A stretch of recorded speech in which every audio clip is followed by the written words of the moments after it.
puisque nous sommes lundi, Oui. il y a un rendez-vous qui est incontournable dans cette émission. Qu'on ne rate jamais. C'est l'économie. Eh oui, c'est Instant l'instant Éco. éco. Et ce matin, donc... On parle de la production du moringa. Ah, le moringa. Le moringa. Ah, d'accord. Ben voilà. Ouais. Le moringa, alors autrefois connu au Bénin pour l'utilisation de ces feuilles, simplement ces feuilles dans l'alimentation, prend une dimension beaucoup plus économique aujourd'hui. Il fait désormais partie des produits hautement recherchés dans la production pharmaceutique. Et pour répondre à la demande croissante, des coopératives d'agriculteurs de moringa et autres se sont mises ensemble pour initier un projet de production massive de la graine de moringa en 2018. Et cela visait une production de 300 tonnes de graines d'ici 2019. Et tenez-vous tranquille, l'objectif a été atteint. A été atteint. 300 000 tonnes. Hein? L'objectif a été atteint selon le coordonnateur du projet. Alors il faut dire que la production du moringa cache beaucoup d'opportunités, pas connues de tous. Le moringa n'est pas seulement dédié à l'alimentation. Ses feuilles, sa racine, la peau de la plante, les fleurs, sans oublier les graines, sont aussi utilisées dans le traitement des maladies et donc dans la fabrication des produits pharmaceutiques. Et les graines, si. Et comment est-ce qu'ils en sont arrivés à initier ce projet? C'est sur demande d'une structure qui est dans la production de produits pharmaceutiques qui veut 1 million de tonnes, a-t-il dit, de feuilles de moringa. Cette feuille qui, au départ, ne signifiait rien du tout. Rien du tout. On en mangeait, sa feuille, comme sauce, sous toutes les coutures. Pour beaucoup, même dans certaines maisons où l'arbre est planté, ça salit trop la cour. Ouais, Parfois, on coupe, jette. Mais aujourd'hui, c'est devenu une denrée très rare. Absolument, parce que c'est tellement riche. Eh oui, très riche. C'est tellement riche.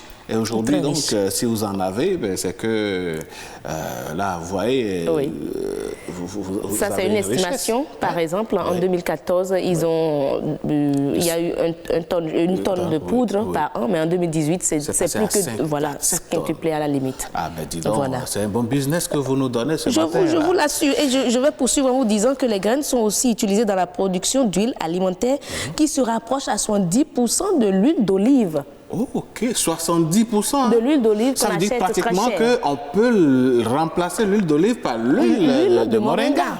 Wow. Par l'huile de moringa. Malheureusement, beaucoup ne le savent pas encore et très riche en éléments nutritifs. Alors, après des investigations, nous avons remarqué que le Bénin ne produit malheureusement pas encore 5 tonnes de graines de moringa par an en 2018, selon les études. Oui, en 2018, confie d'ailleurs le coordonnateur national du projet de production du moringa, Gaëtan Hallyday, qu'on citait tantôt. Alors la demande est donc là.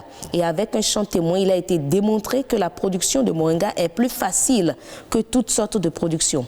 La plante résiste à la sécheresse, oui, j'y arrive, et à une durée de vie de 25 ans. Wow. Et voilà. En revanche, la technique de production enseignée aux producteurs est juste le fruit des recherches des experts et ingénieurs agronomes. Et cela permet aujourd'hui un bon rendement et les calculs donnent une recette de 4 millions de francs CFA pour un hectare de production par an. Wow. Une grande opportunité. Ça, c'est un bon business. Je crois que nous-mêmes, nous allons faire ce business. On va acheter des hectares et puis on va planter. Non, vous voulez acheter les téléspectateurs parce que vous allez trouver l'argent de l'autre côté. Non, les week-ends, j'irai à la ferme. Oui, mesdames et messieurs, vous voyez. Pour la journée de l'arbre, on va planter des moringas. Tout simplement. Ben oui, et puis bon, ça va être bien pour la santé de tout le monde. Hein? Non, bien pour la santé de vos poches d'abord. Et voilà donc pour l'instant éco de ce jour. Merci à vous, Madame Heureuse Danodé. Merci de nous avoir filé ce bon tuyau. Surtout aux téléspectateurs, Mesdames, Messieurs, si vous avez des terres qui sont là, inexploitées, remplies de brousse, pourquoi pas, prenez une portion de cette terre-là, mettez-y des arbres de moringa. Surtout que vous avez dit que ça fait près de 25 ans, sinon plus de 25 ans de vie. Donc, ça résiste à la sécheresse.